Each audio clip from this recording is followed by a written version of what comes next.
day everyone, I am Ili and I am so excited to be here because today we are making greeting cards.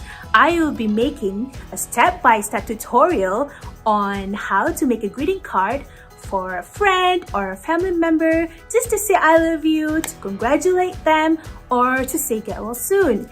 I will be teaching you how to make florals using watercolor and also on how to write the greetings. So I hope you're as excited as me, and let's get started! Now on to the materials that we need for this activity.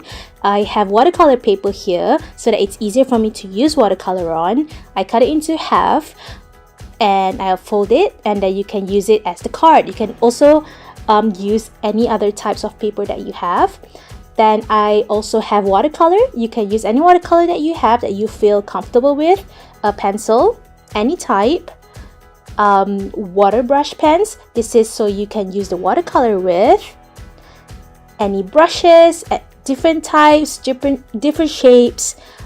Just use whatever that you are comfortable with, and make sure you have small ones and medium ones, also big ones if you have any. Here are some colored brush pens, and we have different colors of brush pens, and as you can see, I am also taking fine liners that are all on black for line work, and I also have Tombow dual brush pens. So if you don't have any, that's okay. Make sure you use any brush pens or different types of pens that you are comfortable with. You don't have to follow exactly what I have, but as long as you are comfortable, you can use it. Now let's get on to calligraphy.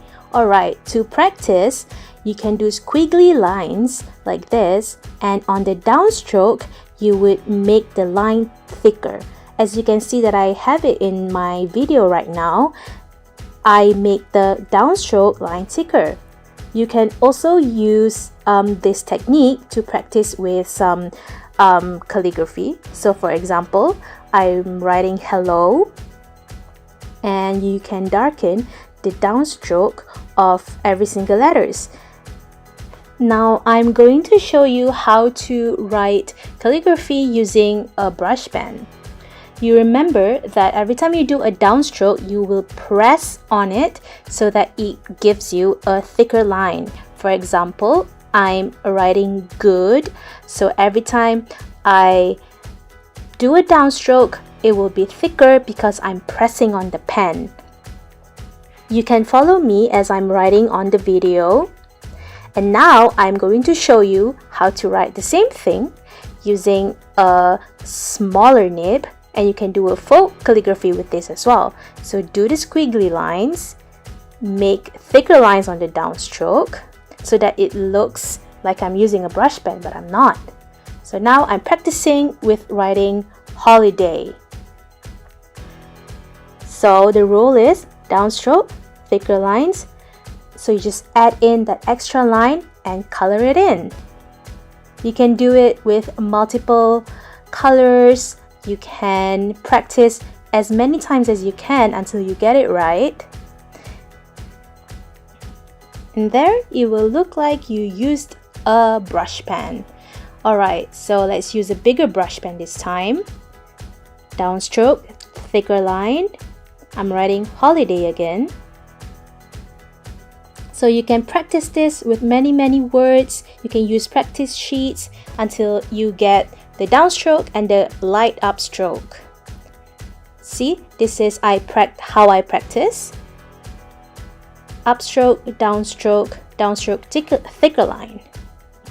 Now I'm taking out my watercolor. So excited. We can use any color that we want. See, there are so many colors. I think I'm going with purple. You can wet the watercolor a little bit and make sure that you have plenty of water on it so that it will run smoothly on the paper. And this is still my practice paper. And do that squiggly lines again, that wavy looking lines.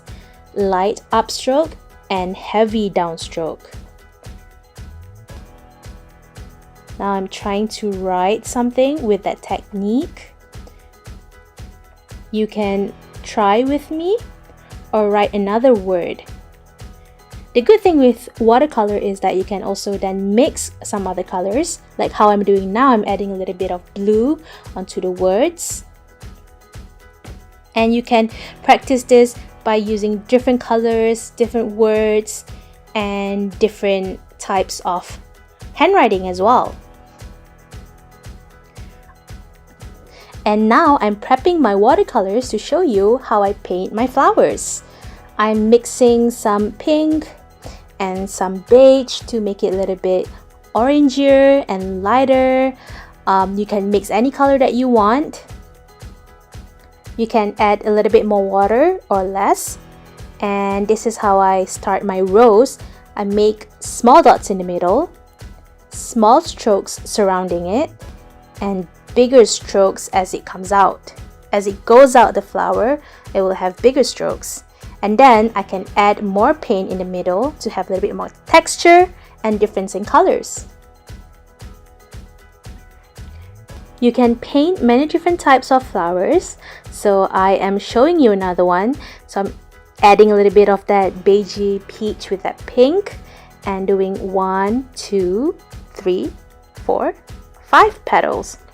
So this looks more like a 5-petal flower and not a rose. The first one that I did was meant to look like a rose. And then this is a more simple flower that you can add along in your page, where it will fill in spaces and it will look pretty because it's just a small little cute flower. On to my next flower.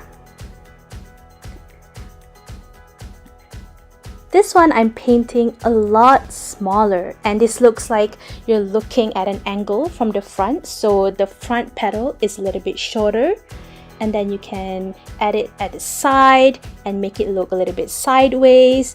And while I'm waiting for it to dry, I'm adding a little bit more paint on the other flowers. And remember, this is still a practice round, so this is your practice paper. Practice it on your sketchbook or any scrap paper, and so that you can have a hang of it. Now on to some leaves. I'm trying to mix some green. You can choose whatever kind of green that you like.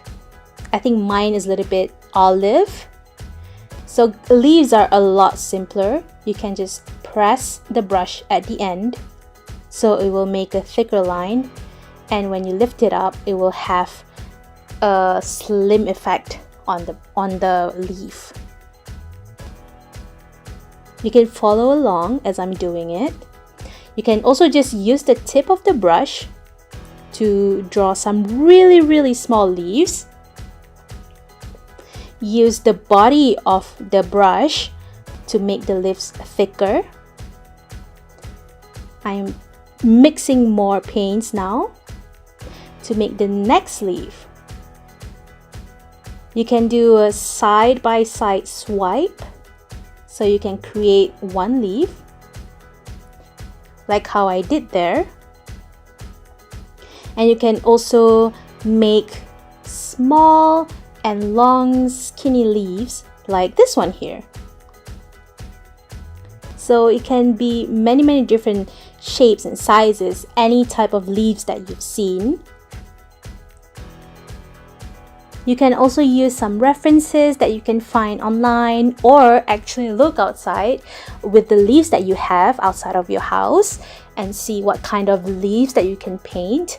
I'm showing you a few examples that you can copy or improvise. Like this one is more like a fern where it's very thin, and I also make it a lot darker.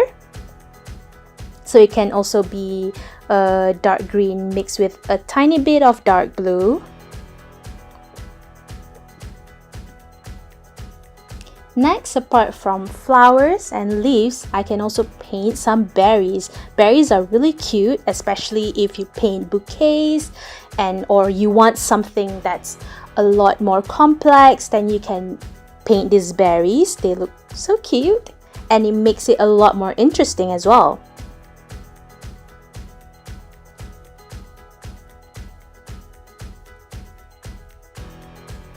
here I'm trying to paint some lavenders where you just do some small dots, make it thicker at the end, at the bottom, and then it goes smaller to the top.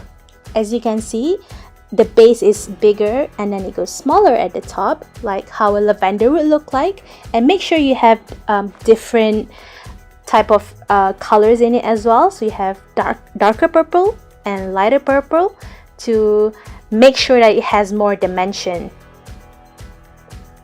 You can then also add the leaf and the stem at the bottom, and just looks cute like that. Now I'm just adding darker paints so that it's a lot more dimensional and it really shows the leaves and it pops out and it's not so flat. Make sure that it's not so flat, so add more thicker paint once the first layer dries up.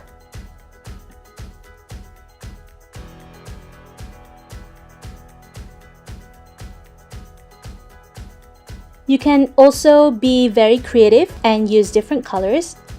You don't have to always use green for leaves, so you can also make blue leaves like I am showing over here. You can practice this shape many times until you get the hang of it.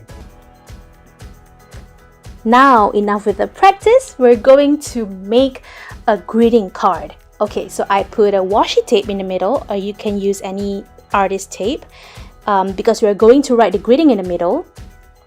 So now I'm painting that rose. I'm doing like a sort of bouquet, but it's more spread out, and I'm doing one color, so I'm just using pink or red, whichever you are more comfortable to use, and mix a little bit of beige, different accents of color, but mostly a lot monotone. So just one color. And you can see in my time lapse the different types of flowers and where I add leaves, where I add smaller flowers, bigger flowers, and I will leave you to my time lapse to see how I paint my greeting card.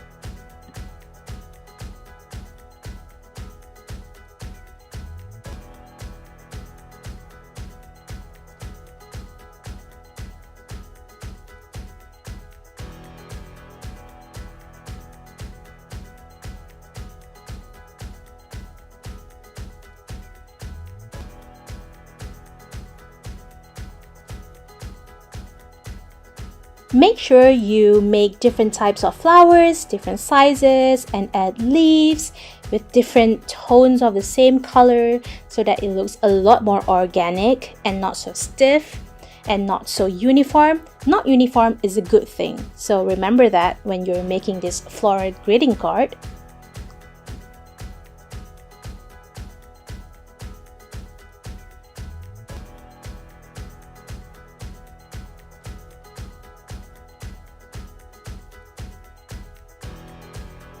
Now we can add some of those berries that I showed you how to make just now. Now you can add a little bit of that, and make sure you add thicker paints onto the first layer so that it has more dimension and looks a lot more detailed.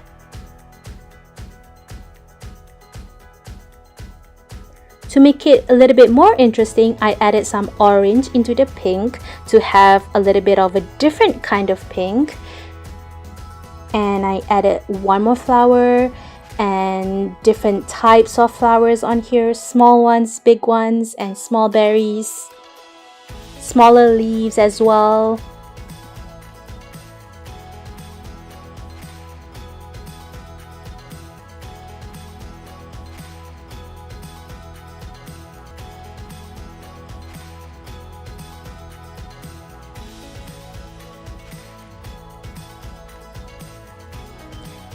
Now you can see that it is coming to an end. I am almost finished with this greeting card, with the floral part that is. So I'm looking at it from afar and seeing where I need to add more flowers. And once you are done with it, now you can add accent of gold if you want. This is just a preference of mine. You can totally skip this, or you can also use a different watercolor like a blue one and put dots on top, so to make it more interesting. As for my card, I am writing congratulations.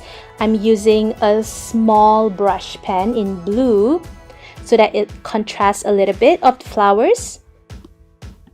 Here I'm showing you my practice pages. Look at the different flowers that I did and different calligraphy. This is a happy anniversary card that I made, and this is the card that we made just now. Thank you so much for tuning in my video. I really hope you enjoyed it, and I really hope that you will try it. Please tag me on Instagram if you try it. It's at illustrator_. And have a good day, everyone. Bye.